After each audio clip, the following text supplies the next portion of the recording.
Fala, meu povo! Hoje eu queria apresentar sobre o artigo científico que eu estou estudando sobre o TEA grau 1 ou o autismo grau 1 e a correlação que ele tem com a síndrome de Savant, que é popularmente conhecida como a síndrome do gênio. O artigo ele tem alguns dados muito interessantes sobre essa correlação e ele desmistifica muita coisa que é colocada sobre essa correlação entre o autismo e a síndrome de Savant. Eu vou apresentar aqui para vocês e eu queria deixar bem claro que eu não sou um neurocientista, eu não sou nenhum psicólogo, só sou um apaixonado pela área. Então, eu fico aberto a opiniões dessas pessoas que estão nessas áreas, porque eu quero também aprender mais sobre o que eu estou estudando. Então, vamos lá. O que define alguém a ter a síndrome de Savant?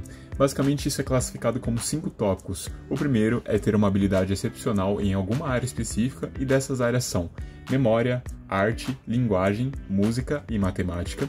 O segundo é você ter algum tipo de déficit ou alteração cerebral, que no caso pode ser classificado como o autismo ou a síndrome de Down. O terceiro é você ter o diagnóstico desde a infância. O quarto é você ter uma discrepância cognitiva, ou seja, é basicamente você ser analisado, por exemplo, como um QI abaixo da média, mas você ter a habilidade excepcional em música frente a um musicista profissional, entende? E o quinto é ter uma avaliação médica. E o artigo científico ele chega em conclusões muito interessantes, que basicamente existe sim uma relação entre o autismo grau 1 e a síndrome de Savant, mas não uma relação direta como era muito especulado. Por quê? Por mais que 50% dos analisados que têm a síndrome de Savant acompanham também o autismo grau 1, os outros 50% acompanham outras condições cerebrais, como por exemplo a síndrome de Down e até mesmo traumas cerebrais que foram adquiridos, como por exemplo acidentes.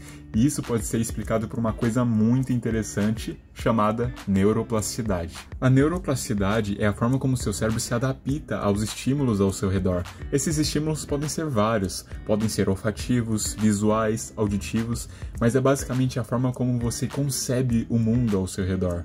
E eu vou exemplificar isso com esse simples copo de plástico. Vamos supor que esse copo de plástico seja seu cérebro e o amassado que eu vou fazer nele sejam os estímulos que você recebe.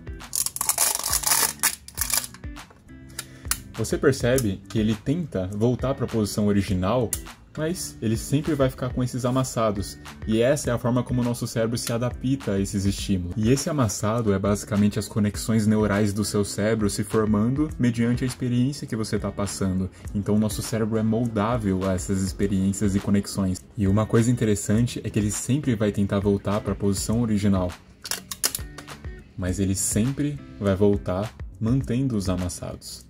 Ou seja, tem experiências que o seu cérebro vai passar e se modificar que serão permanentes. E esse processo vai acontecer a vida inteira. E isso não é uma receita de bolo, como determinar que certo estímulo vai causar um certo efeito na neuroplasticidade.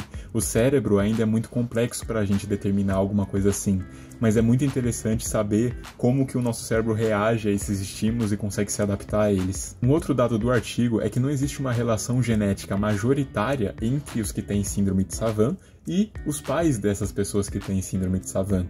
Isso foi comprovado pelos testes de QI e outros testes cognitivos, comprovando que não é majoritariamente a genética que define quem vai ter a síndrome de Savant, mas sim, como eu expliquei anteriormente, o processo de neuroplasticidade dessa pessoa. Bem, os dados do artigo se encerram por aqui, mas as minhas conclusões é que eu preciso estudar muito mais sobre neuroplasticidade e a formação de um cérebro gênio, ou seja, aquele cérebro que se destaca muito pelo fato dele ser excepcional em alguma coisa específica.